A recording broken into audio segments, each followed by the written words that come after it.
So when we look at this idea of learning and understanding what's important to a person, there's a set of tools that are helpful.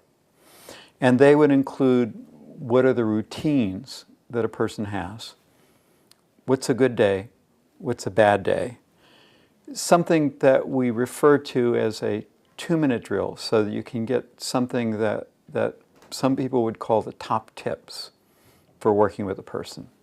And there's also some questions about if you wanted to help somebody have a really good day, or if you wanted to ruin somebody's day. And each of these are ways to start conversations. And each of these are areas to focus on for learning.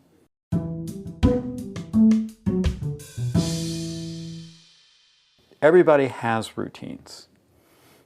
Everybody's routines are so much a part of their life that in many cases they don't even recognize that they have a routine. They don't recognize that there's a ritual that's very important to them in how their day is conducted. And I think one of the people who really brings this lesson home to us is a woman named Rhonda.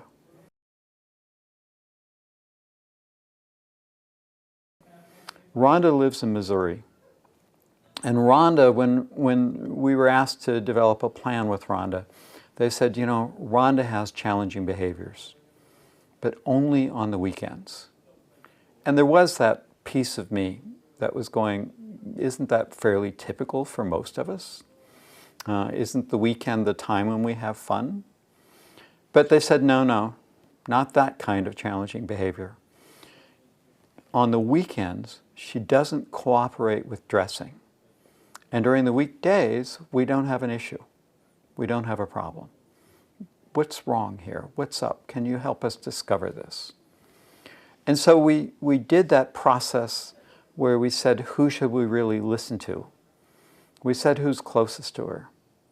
And we found a woman, Lorraine, who works with her every day, during the week, not on the weekends. And we said, tell us about the morning. Tell us about Rhonda's morning, but tell us about the morning. How does the morning work? So we went for the morning routine. And she said, well, you know, there's 6 people who live in this house, and they all need assistance to get going in the morning. They all need help to get out of bed.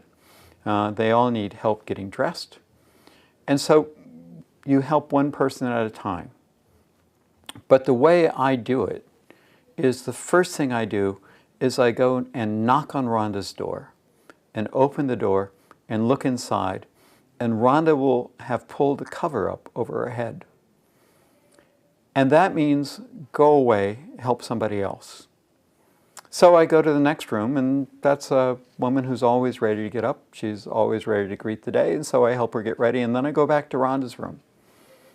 And I knock on the door and open it, and if I knock on the door and open it really fast, I can see her pull the cover up over her head.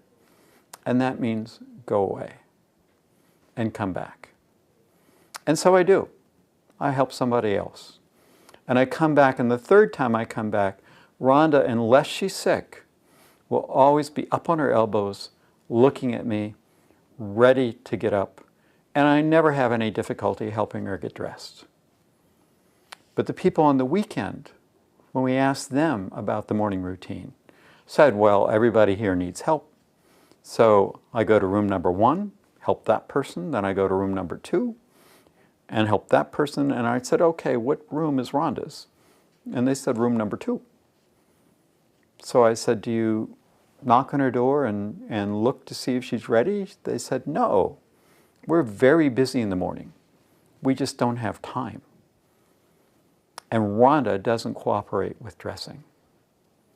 But if you really listen to what Rhonda was saying, Rhonda needs a snooze alarm. And she uses the routine in order to have 2 snooze alarm hits. And when I heard that, well, we don't have time to do that, I asked Lorraine, well, how much extra time does this take? She said, altogether? And I said, yeah, altogether. She said, oh, maybe a minute, maybe a minute and a half.